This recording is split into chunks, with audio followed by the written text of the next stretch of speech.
You spoke in your National Day speech about how Singapore has benefited from an American-led rules-based order for decades, but noted that the US was now pulling back. Mm-hmm. Some of your ministers have talked about how that order has now come to an end.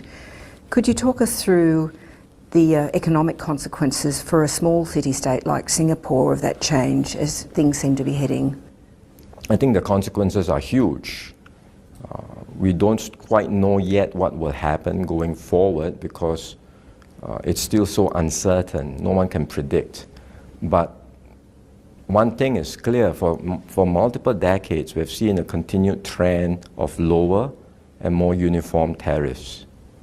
Now, for the first time, we are entering an era where tariffs are higher, less uniform, more volatile.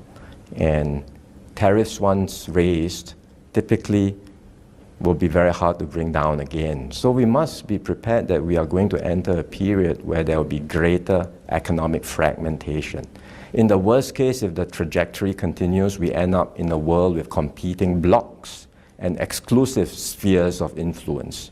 And that would be unstable and dangerous for all, not just small countries like Singapore, but Australia and many other countries.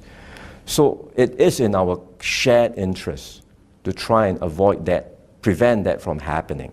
And in many ways, I feel that while the major powers, of course, have a lot of say and influence in how these things pan out, the rest of the world, countries like Australia and Singapore, we don't have to be passive bystanders. We have agency, and we can work amongst ourselves to help preserve the multilateral frameworks that matter, so that in time to come, a new order will emerge, but we do what we can to help this transition and nudge it in the right direction.